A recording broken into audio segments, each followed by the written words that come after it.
Hey guys, John Lee Dumas here, founder and host of EO Fire, and you're listening to Bravepreneur Parents Academy with Bellagio.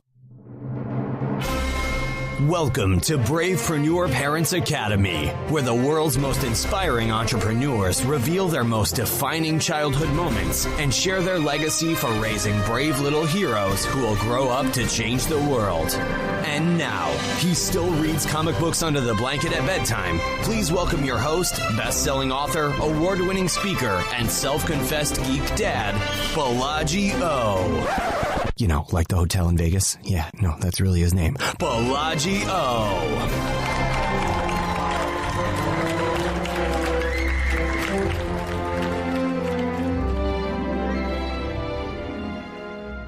Hello, everyone, and welcome to another edition of the Bravepreneur Parents Academy. Today, we are speaking with a very good friend of mine. It's Miss Kaitlyn Storm, and we're going to be covering the important topic of parents with chronic illness, how to manage it, how to thrive despite it, and how to help the kids cope with it. Kaitlyn is a loving wife and mother of 3 amazing children. She spent the majority of her 20-year career as a child and youth counselor. Hello, providing counseling to children, youth, adults, couples, and families. This is definitely a young lady that we're going to be having back on to talk about some other topics. In 2009, though, Kaitlyn began having some health issues, which eventually developed into debilitating pain. We're going to be talking about how that developed, where it went, and how she was able to help the kids cope with it. So, Kaitlyn, welcome to the show. Thank you so very much for having me. It is an absolute pleasure to be here today. This conversation has been a long time coming. I'm really glad that we're able to share the conversations that you and I have been having in the background with our broader audience today. So, Kaitlyn, can you take us back to that moment in 2009? You started having some issues with your shoulders. Tell us about that. I did. I woke up one morning in November of 2009, and I could not move my right shoulder. I had no range of motion. The pain was excruciating if I should try. Went to the doctors, and they sent me for an ultrasound and came back and said, well, you've pulled a tendon. You've torn a tendon. So how could I tear a tendon in my sleep? It made no sense to me. They had no answer for it. He figured I had a dream. I flailed maybe my arm between the mattress and the wall. Who knows? So they gave me some steroids and anti-inflammatories, put it into a sling, and sent me on my way. Okay. 6 weeks later, still no improvement. We're now coming up on Christmas. Now, being right-handed, of course, I had no use of my right arm whatsoever. Wow. Made it a very challenging time to prepare for the holidays and all those good things. And a couple of days before Christmas, I woke up to the same problem in my left shoulder. Oh, my gosh. Same doctor, same test, same result. Another torn tendon, again, in my sleep. Made absolutely no sense. The only difference was in the left shoulder, it lasted a week, maybe a little over a week, and that one cleared right up. Wow. And by mid-January, both shoulders were back to normal, and we thought life was going to get back on its merry way. 2 weeks later, towards the end of January, I woke up one morning and I couldn't move. I had never been in such excruciating pain. It was head to toe. Wow. My husband physically had to carry me out of bed, into the washroom, make phone call. I could do nothing. And having 3 children, I can tell you that when I say that I've not experienced any pain like it, I would rather give birth on a daily basis than what I live with. Oh my gosh. Lots of screw ups early on. A test that my lab ran the wrong test when a doctor ordered it. But because all of the other tests looked fine, he said there's no need to repeat it. That turned out to be the test that they ran 8 months later to determine what was wrong with me. And that was the first piece of the puzzle. Within a span of 3 weeks, we're now talking the following August into September of 2010. I was diagnosed with severe rheumatoid arthritis, Sjogren's, Raynaud's, Hashimoto's thyroiditis, which are all autoimmune diseases, and fibromyalgia, which is not an autoimmune disease, but my doctor refers to it as the wannabe because it's often found with people with autoimmune diseases. And that's been life ever since. Not a cure for any of them. The best they can do is try and manage your pain, and anybody who lives with chronic pain knows that they don't have much success with that. And naturally, the depression followed. Wow. So it's been a whirlwind, and a whole bunch of other diagnoses have come since that are related to either the diseases themselves or the medication used to treat those diseases. My goodness. So it's now you have to realize in November, before my shoulder injury, you're talking about a girl that was, I still considered myself a girl. Isn't that nice? Middle-aged and I'm a girl. All about the girl power. I was walking and running 5 kilometers a day, swimming 2 kilometers a day. I'd never been healthier in my life than I had been in the 2 years leading up to this illness. Wow. So it went from being extremely active to being. And that is difficult to wrap your head around. And Indeed. It's a family diagnosis, and that's what a lot of people don't realize. But when you have somebody in your family who lives with a chronic debilitating disease, whether it's pain from an injury to a chronic illness diagnosis, it's a family illness. And holistically, it would be nice if our medical system would take that into consideration as part of treatment. And unfortunately, they don't. It's up to the individual to recognize it and deal with it. So, Kaitlyn, I'm curious to know, this is just mind-blowing for me. I think a lot of us do tend to take our health for granted. It's always there. Absolutely. Until it's not. Until it's not. And when it's not, there isn't a single area of your life that isn't impacted. There just isn't a facet that it doesn't touch. And there's no relationship that's sacred. There's nothing. It seeps its way in and becomes the center of everything.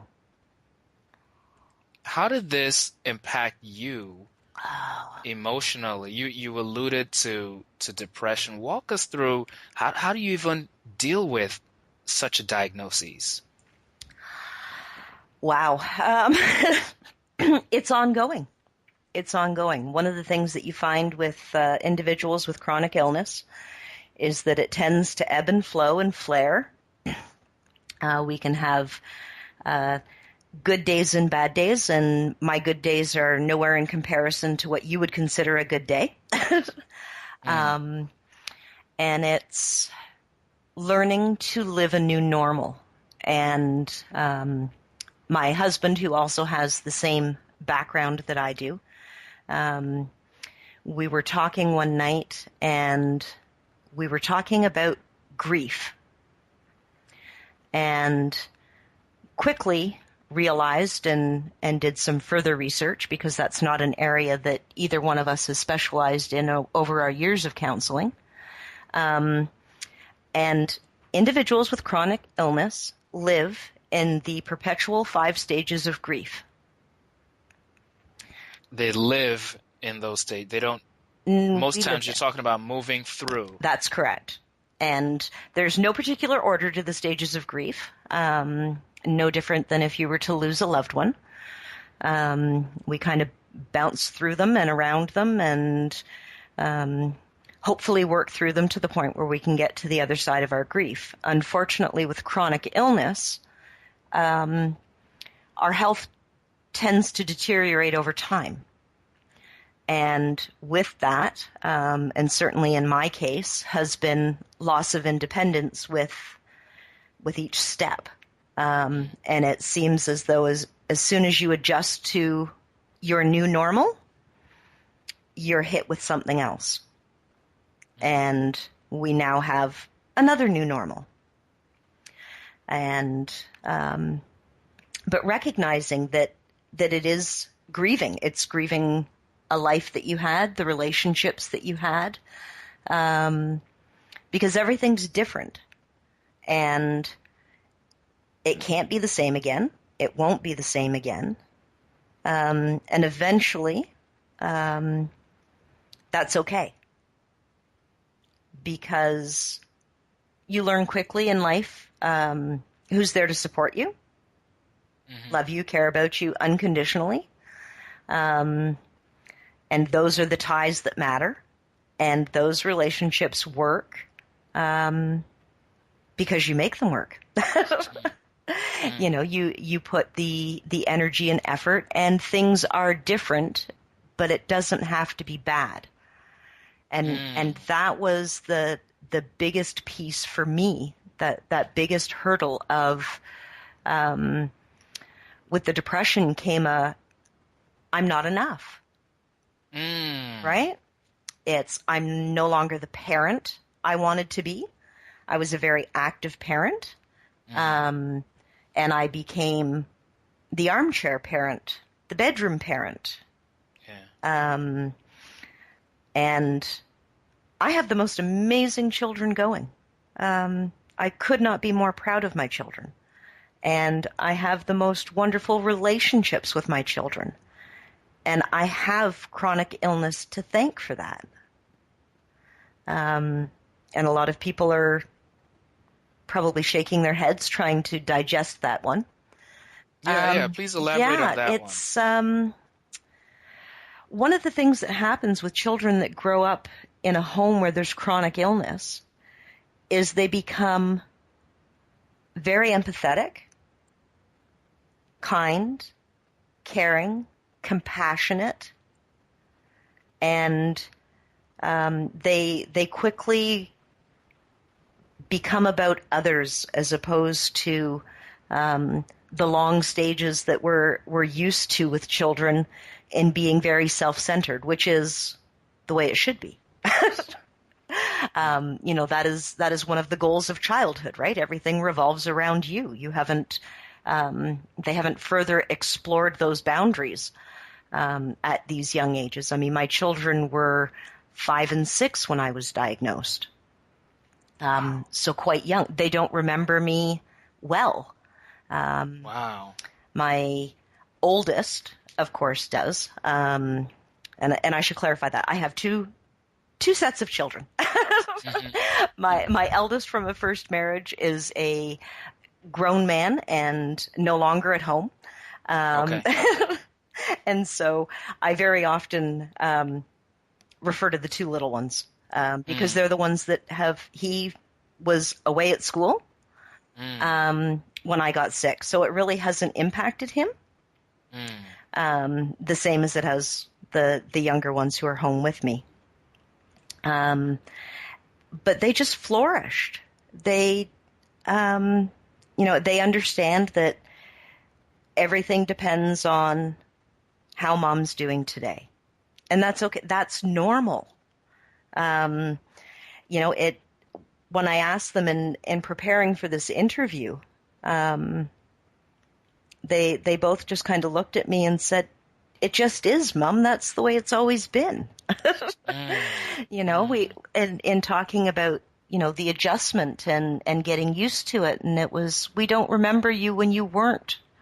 The eldest of the two young ones says, he remembers the big outings, right? The amusement parks, the things that we can no longer do. Because even on a good day, for 5 years I wasn't able to do that. This year, for the first time, I did take them back to an amusement park. Wow. So there's always hope, but it's just normal. And they are the most compassionate kids. And, part of it is explaining to them in terms that they understand. And with them, it's really, it's about pain and letting them know what hurts and what doesn't. And, that kind of sets up our limits for the day. With my particular diseases, my pain, I feel like a pinball machine. I have it in every joint in my body, and it kind of bounces around. And some days it's my lower body, some days it's my upper body, some days it's my entire body. So, we have to be careful. We can't have the exuberant love fests where they used to throw themselves into my arms anymore. It's a little more tender. And they have Daddy for that outlet, which is wonderful. So my role has changed, but not in their eyes. I'm not less in their eyes.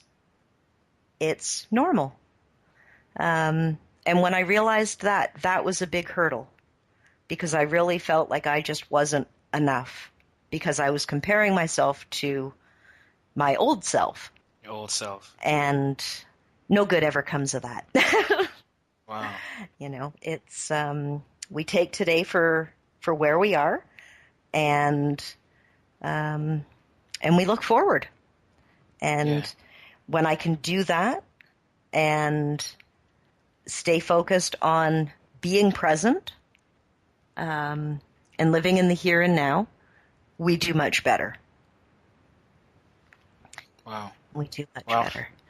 So, Kaitlyn, you mentioned a phrase before in one of our conversations that I'd like for you to unpack for us a little bit. And you said that 90% of illnesses are invisible illnesses. What do you mean when you say invisible illnesses? If you were to walk into any restaurant, any gathering place, shopping center, I can assure you that a large portion of the individuals that you see that are going about their daily business are diagnosed with a chronic health condition. And you wouldn't know it. And so many times people are surprised. And if I had a dime for every time I heard the phrase, "but you don't look sick," I'd be a multimillionaire. Most illnesses are invisible. And when we think of people being ill, we think of diseases that land people in wheelchairs or broken bones, things that we can see. And those diseases get our utmost compassion. We can see it. We know what's wrong. We already can see what their limitations are. Very often, because of that, we can see a way to be helpful and to support that person. And the majority of diagnoses are internal, whether it be mental health issues, whether it be autoimmune issues, and you would be very surprised at the number of autoimmune diseases that are out there and that people have, that children especially. The numbers of kids living with the same diseases that I have is phenomenal. Wow. And they're still in school, hopefully. Some aren't, but some of them have to be homeschooled because the schools can't meet where they're at right now, but that doesn't mean that, next year won't be different or 6 months from now won't be different. And as a society, we have so much compassion for what we can see, because if we can see it, we can understand it. And when it comes to these invisible illnesses, how many times have you seen somebody pulling out of a disabled parking spot, getting to their vehicle or getting out, and questioned whether they should even be there? I can't tell you the number of confrontations that I've personally had and been witness to. And again, 90% of the diseases that they issue those permits for are invisible. You would not know it to see it. And people are always taken by surprise when they learn that a neighbor, a colleague, a friend, an acquaintance at church, to find out that they've been suffering, and for how long, and that they never knew.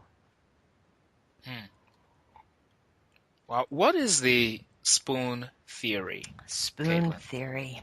The spoon theory is, for me, it was a lifeline. I was 18 months, 2 years into diagnosis and really struggling.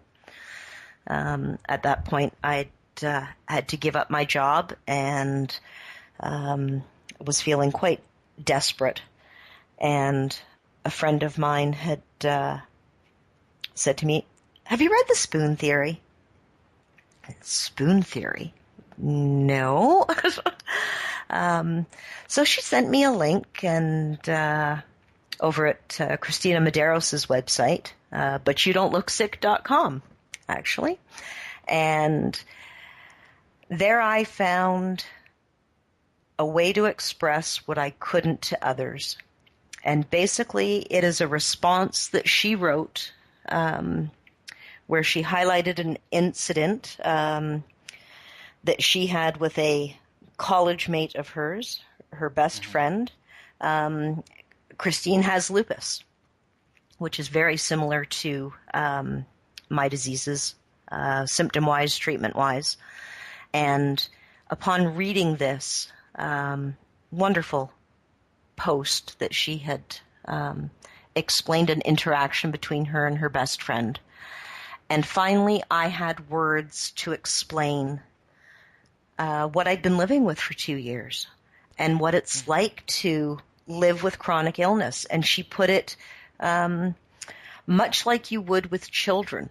Anybody living with chronic illness should give this a read, but especially if you have children, because it makes it concrete. And what she does is she explains what living with lupus is like by giving her friend a handful of spoons. Simple enough. Yeah. And then as she proceeds to outline her day and her tasks, she takes away a spoon. See, we're used to living life with an unlimited amount of spoons, an unlimited amount of health. We don't have to think about whether or not we're going to be healthy enough at the end of the day to cook dinner. For us, that's something that we have to think about. And spoon terminology is the way my family speaks. And from being reminded to, how many spoons do you have left to get through the day?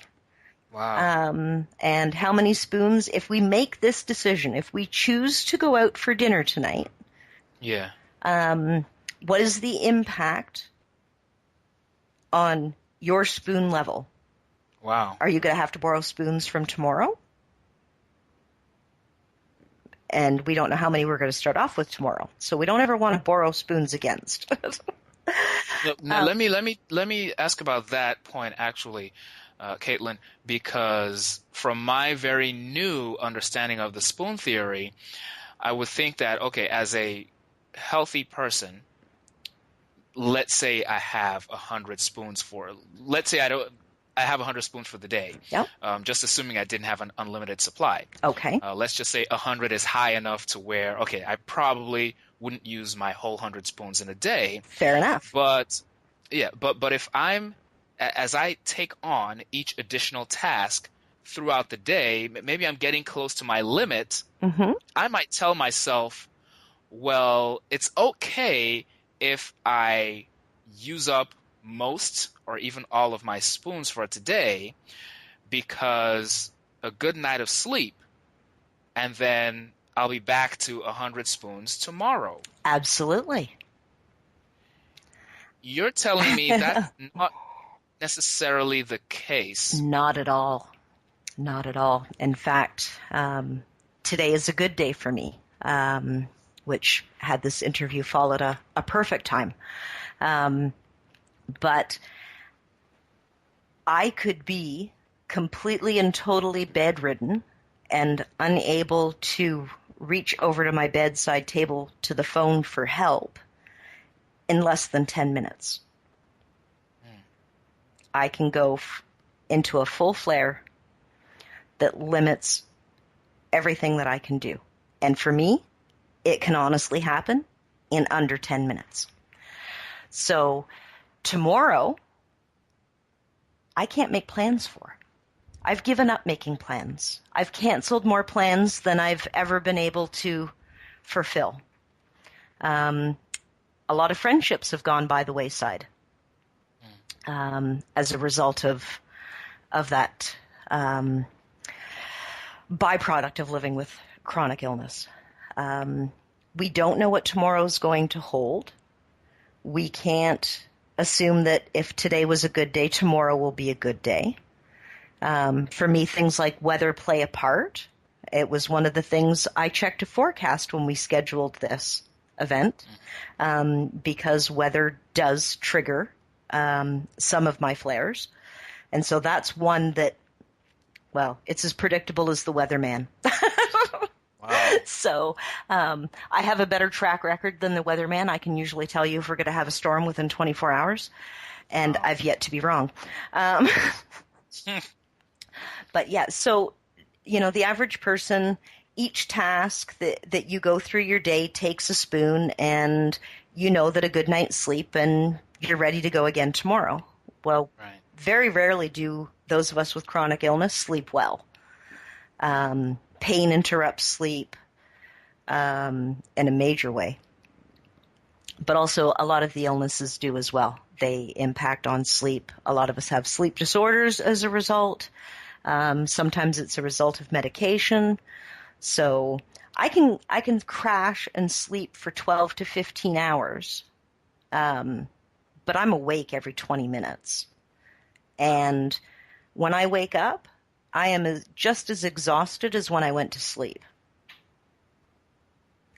And that is very difficult for people to wrap their heads around, to live in the type of pain. My day-to-day pain rests at about a 7. Most people are considering hospital at 7. Wow. Like something, this is beyond, maybe it's broken.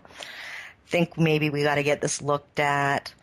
You know, and that's my day-to-day normal. And you learn to grin and bear it. And when people ask, the majority of people don't really want to know how you're doing.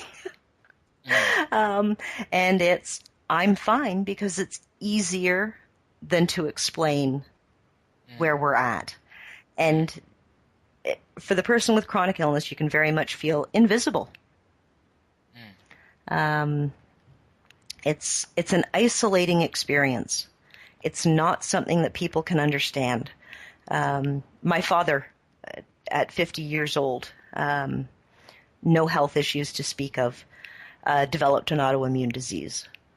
You know, his first question was, my children, you know, tell me I haven't passed this on.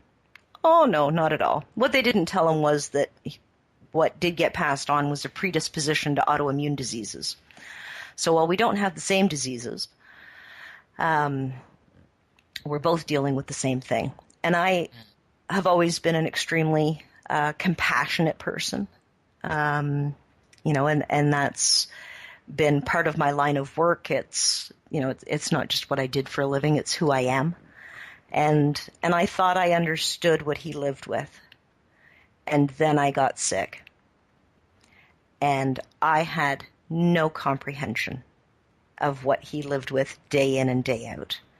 And I realized that nobody will ever understand until they have to deal with it. But you don't have to understand it to support and love somebody with it. Yeah. It's okay to not know what to say. You know, and I've had some conversations with people who disappeared through the first few years of illness and diagnosis, and because they didn't know what to say.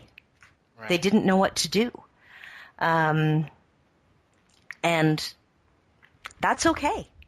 It's okay to not know those things. And it's okay to say that. I wish I could say something that would make this better. I wish I could do something. Yeah. You know, my husband, my parents, my brother, their biggest frustration in life is watching me suffer and not being able to do anything to make it better.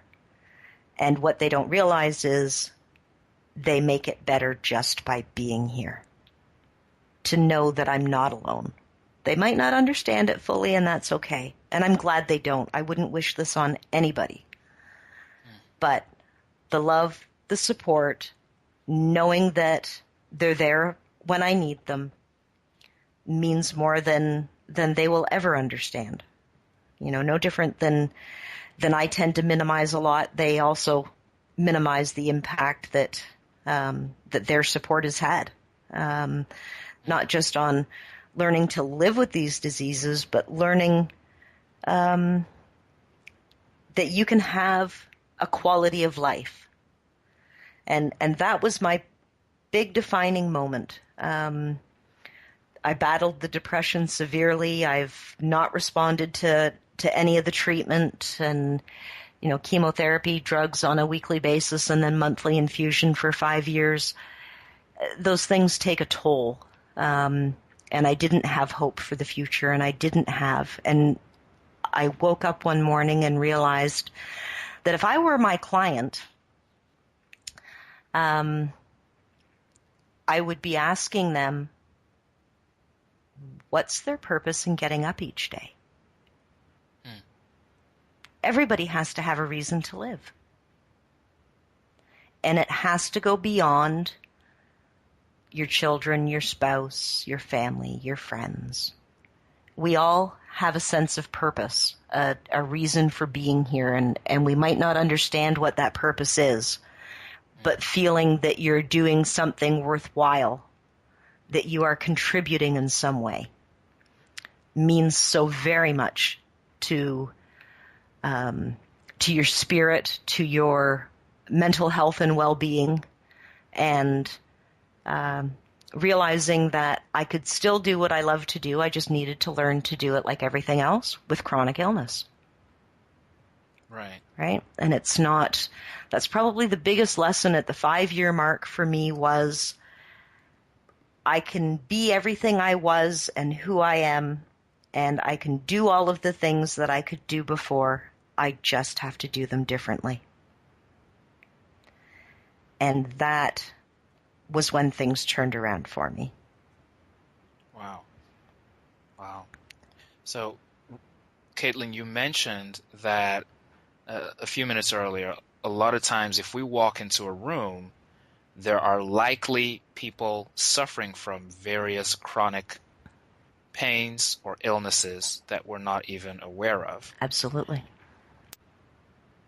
What would you say to individuals who perhaps are relatively healthy, but have maybe some undiagnosed aches or pains or twinges or pinches or cramps or whatever it might be, you know, something that doesn't quite feel right, but it's not quite at that level of a 7 yet? Oh, but if you don't treat it, it can be.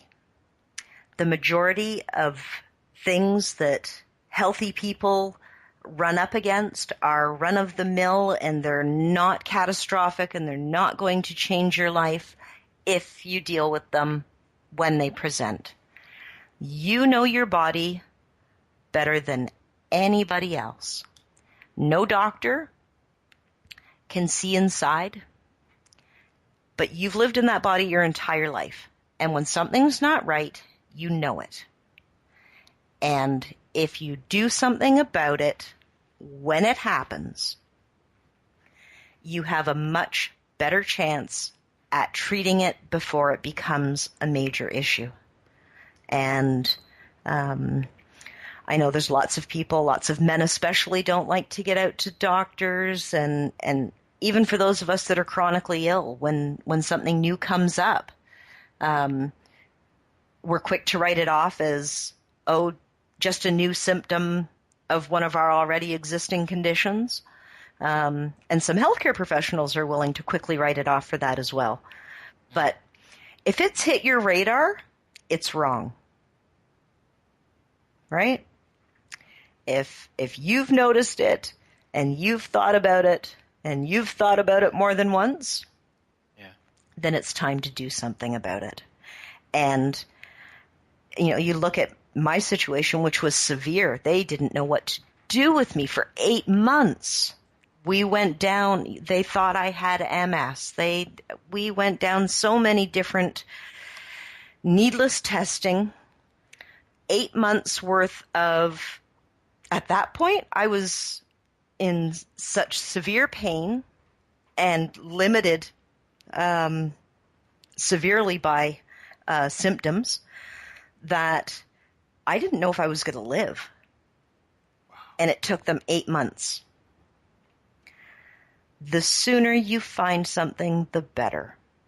I've recently had a routine test done that caught something, and I've gone through 6 months of them trying to figure out what this latest mystery is. And the doctor has recently said last week, the wonderful thing is, while I'm 80% sure that it's nothing, there's a 15% that it's a manageable form of cancer. If we had not caught this, and it waited and waited and waited and waited until I had symptoms even, because at this point I don't have any symptoms. They caught it on a routine scan for something else. He said, we've caught it early enough that we're just going to keep a really close eye on this so that if at the minute that it changes, we can take care of it. The minute that there's enough to make a diagnosis on, we're going to keep a close eye on it. And, that right there is life-saving. Because I've had something in my body for, a tumor of sorts for over 6 months now, and I'm not showing any symptoms at all. And yet I've already got doctors keeping a close eye on it. Every 3 months, we have a good look at it, make sure that nothing's changed. And he's quite confident that, on the off chance, that it's more than manageable. And if you leave things, they're not always manageable when you get to them. So if something's wrong, if something's not right, if you've thought about it more than once before, get it checked out. You know your body better than anybody, and you know when it's not working. And you don't want to be dealing with chronic conditions if they can be treated before they ever get to that point. So please, I beg you, keep your health, maintain your health, because if you have your health, you have a wide world open to you. When you don't have your health and you only get 12 spoons a day and you don't know how many you're going to get tomorrow, you still have the whole world open before you, don't get me wrong, but you're going to do it in much smaller chunks and it's going to take you a lot longer. But the point is you can still do it. And, your health, wow, if I'd known that at 45 that I would be living like a 90-year-old, I can assure you that my life up until 45, I thought I was active before. But I always thought I had tomorrow, right? Yes, yes. I never questioned that my health would fail me. I was young, I was active, I had a family, I had a career, I had it all. And I went to bed one night and woke up and my life has forever changed.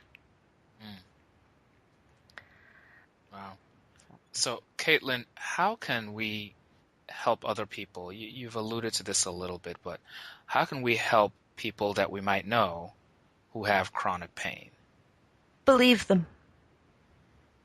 Believe them. So many people, again, if I had a dime for, but you don't look sick, and, well, it's just about diet and nutrition, or have you tried? And they all send a different message when they're being heard through the filter of chronic illness. And you don't have to know the right thing to say, but believing us and acknowledging our struggle, and being there to support us and listen, and, simple things. If you know a child whose parents are chronically ill, include them on outings. I'm not asking you to foot the bill by any means, but in the 5 years that I didn't get to take my children to the amusement park, which is not a big deal by most adult standards, but for kids, I can tell you it's completely different. That is an adventure of a lifetime. They didn't get to go. And it was, they'd come home with great stories of what their friends were up to. Wow. And that, as much as they understood, and they did, why we couldn't, it still felt like they were being left behind.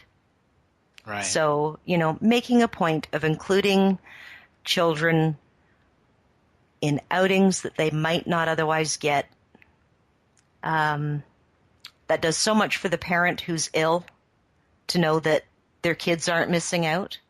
Right. And that does a lot for the heart and soul and peace of mind, because we're always thinking that we're lacking in some point, right? Especially when it comes to our kids. Every parent has insecurities, that they're doing the best by their kids, and that, they're going to have the skills that they need to succeed. And when you add in chronic illness, you can multiply that. The other piece of advice I have is don't wait for us to ask for help, because we suck at it. Asking for help is one of the hardest things. But I can tell you that a meal goes a long way. Wow. On a bad day, when I'm shuffling to get around the house, having something that I can pop into the freezer, I can't tell you how appreciative and how grateful all of us are. From my having a wonderful meal to feed my family, for them to have that, knowing, that I didn't have to suffer anymore to do it. And one of the things that happens, a lot of chronically ill families end up spending a lot of money on takeout and delivery. Wow. Because they physically can't make the meal. So, and a lot of families make choices about medications and rent and mortgages and all those good things. And then you see, but they're eating out. Yes, but there's a reason behind that. So, they're little things, but they mean the world to somebody who's struggling and just physically can't. And yeah, appreciative is, there's not words strong enough for what those little things can do for somebody living with chronic illness. Wow. It doesn't take much to make a huge impact on somebody's life. We don't know walking down the street what somebody's been through today, and it takes seconds to hold open a door, to smile, to wish somebody a great day. And it can take what is a painful day, what is a bad day, what is a frustrating day, and turn it around. That simple. That simple. Wow. Just a smile and a hello and a friendly face. can really make the difference, especially if somebody's suffering with depression. Mm. And that is something that far too many people are dealing with. And that's just the ones that we know that are officially diagnosed. Right. And so many more who aren't, for whatever reason. But, the invitations, the phone calls, make contact, we're isolated. So much more so than people realize. And those little things go a very long way. And, when you make a difference in someone's life, just on that base level, just communication. Think how important communication is. Yeah. And somebody who's isolated and not able to get out of their bedroom. Their life becomes, if they're lucky enough to have a TV or a computer, you will find a lot of support online for just those reasons. My apologies, that was my computer. Oh, no problem. It's a much bigger community than the average person is aware of, and there are a lot of families dealing with it, and you wouldn't know. So sometimes it's just being a little bit more aware, and asking if you don't know. Yeah. But it really does, and when you make a difference, even in those small ways, which to most of us they're small ways, to the healthy world, it's really small to pick up the phone, and to let somebody know that you're there. But for that person, and then by extension their family, because again, it's a family illness. Right. It has tremendous impact. And the ripples of a good day and somebody who's made us smile and made us feel that we're still worthwhile and we're still who we always were, and that goes a long way. Wow. Kaitlyn, we're going to have to let you go. I'm really glad that today is a relatively good day for you. And so I know that the kids are ready to do a lot more with Mom today. They sure are. But I'd love to hear before you leave about your Healing Journal series. Could you tell us a little bit about that? Back to life's purpose and needing a way to, I miss my career. I missed helping people. I knew from a very young age what it was I wanted to do with my life, and I was good at it.